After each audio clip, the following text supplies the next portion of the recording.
Welcome to Modern Motoring. I'm Jay, and I'm trying a new type of intro in hopes of growing the channel, so please let me know if you like it. In this video, I've got the 2025 Toyota 4Runner, but it's the hybrid version, and if you recall, a few months ago, I had the gasoline version. So in this video, I'm going to compare the key features between the hybrid and gasoline.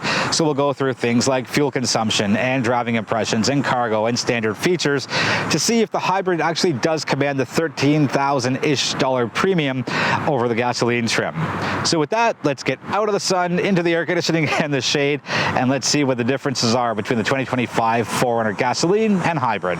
Let's start off by comparing power figures. So here in the hybrid, it's a 2.4-liter turbocharged four-cylinder with Toyota's iForce Max, 326 horsepower and a whopping 465 pound-feet of torque, 8-speed automatic. Over on the gasoline side, 2.4-liter turbocharged 4 non-iForce Max and 278 horsepower, 317 pound-feet of torque, same 8-speed automatic transmission. On the fuel consumption side, you save a little bit here with the hybrid, so it's 9.9 liters per 100 kilometers combined.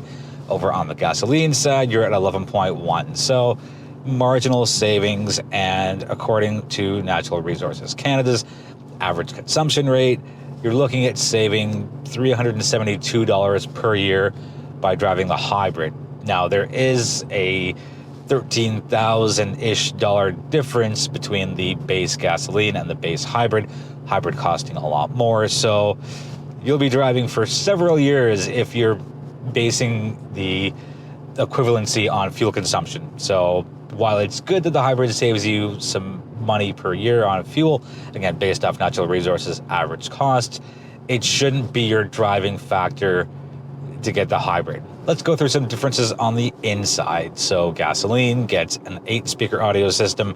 Hybrids get the 14-speaker JBL with that very gimmicky but yet kind of cool removable portable speaker at the edge of the dashboard. Gasoline gets an 8-inch infotainment system. Here we have a 14-inch one. And for the instrument cluster, it's a 7-inch one on the gasoline and the big 12.3-inch fully digital instrument cluster on the hybrid. So noticeable differences right off the bat from cabin to cabin, at least right up front. Seats in the gasoline one are fabric, and the seats here in the hybrid one, you can get a variety of different seats. As far as materials go, Softex being one of them. And here you get ventilated front seats, memory seats, and a 4-way passenger lumbar control system. Another key difference here is that the gasoline 4Runner comes in a 3-row configuration, whereas the hybrid only comes in 2. You get wireless charging here in the hybrid. You get 120-volt second-row power outlet here, and you get multi-view camera angles here. On the similarity side, thankfully, both 4Runners get the full suite of the Toyota Safety Sense 3.0. So thanks, Toyota, for not skipping out on safety between your gasoline and hybrid models.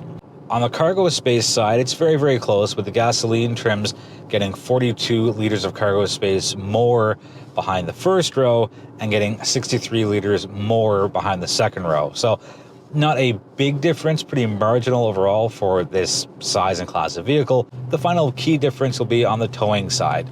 So the gasoline trim can tow up to 6,000 pounds when properly equipped, and the hybrid loses a little bit and it goes down to 5,800 pounds, so only a 200-pound difference, again, when properly equipped. Regarding driving impressions and comparing it to the gasoline trim I drove in May, there is a significant difference here, and it's that massive bump in torque. Whereas the gasoline trim had 317 pound-feet of torque, 465 pound-feet of torque is what we have here, and that is a huge jump, and you really feel it off the line. You feel it in your power band, and shout out Toyota for not slapping a CVT in here like many of their other hybrids. I'm happy that they actually kept a fully properly geared transmission, and it's still a large vehicle, and thank goodness for those cameras here, because it can be a little challenging to park at times. Just again, size of the vehicle, whether you're an experienced driver or whether you're maybe newer or somewhere in the middle, always having that extra set of eyes helps. As far as maneuverability in motion goes, there's a little bit of body roll. Okay, well, there's a fair amount of body roll.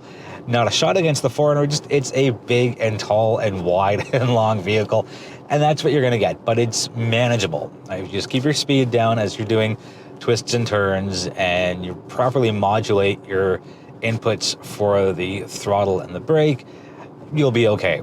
And you still feel the weight here. The hybrid trim is 565 pounds heavier than its gasoline counterpart, but again, with that 465 pound-feet of torque, it's effortless for the 4Runner hybrid to get up to speed, to do quick accelerations, whether you're trying to avoid a collision or you need to take evasive maneuvers or whatever. It really, really makes a difference. Now, this isn't to say that the gasoline trim drives poorly. It drives respectably well, again, for class and size of the vehicle. But if having that extra torque, if having that extra power is important to you and you need it for whatever reason, I will say that driving this hybrid for the week has felt like driving something smaller as far as the acceleration goes. It's quick and it's brisk, and we can thank the hybrid powertrain for that. So it depends on what your priorities are in the type of 4Runner that you want. There are 9 different options for gasoline and 5 hybrid, but if the driving dynamics are a driving factor for you and having that extra bit of power, well, extra lot of power on the torque side is important, well, the hybrid's gonna be the way to go. Let's get wrapped up on the pricing side of things. So for the base model SR5 gasoline trim, we're at $54,200 as a Canadian MSRP. The base trim for the hybrid, which is the TRD off-road, that comes out to $67,336, a difference of $13,136. Again, base to base SR5 gas, TRD off-road premium for the hybrid side. What I have here is the TRD Pro. That's just the way Toyota Canada spec the hybrid that's on their fleet. Canadian MSRP for this specific vehicle, $80,502. And the top trim Trail Hunter is a little more at $84,201. Here's an interesting way to position these two if you are looking at getting a 4Runner and you're not sure if you want gasoline or if you want hybrid. So the top trim limited gasoline comes in at $67,884. The base trim hybrid, which again is the TRD off-road premium, $67,336. So about $500 of a difference. Depends on how many bells, whistles, toys, features that you want in your 4Runner. For what I like in a vehicle, I'm going to go with the gasoline trim because I like having all the bells and whistles and features. So I would spend the extra $500-ish and pick up the limited gasoline trim. But again, if the power side is important to you, if you are someone who likes all the bells and whistles that come with the hybrid trim, a long list of standard features itself, and there's one extra trim to choose from, 5 here in the hybrid versus 4 in the gas, then the hybrid might be what you're looking for.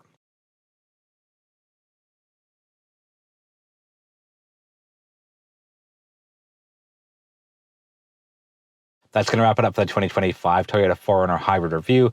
Let me know if you have any questions on what you've seen, and let me know if you are a team gasoline or a team hybrid. I'm always happy to engage in respectful conversations online. I invite you to join the Modern Motoring social media community. We are on all of the major platforms, and without you, there is no Modern Motoring. I hope you like the new style of intro. I thank you, I appreciate you, and I look forward to seeing you in the next video.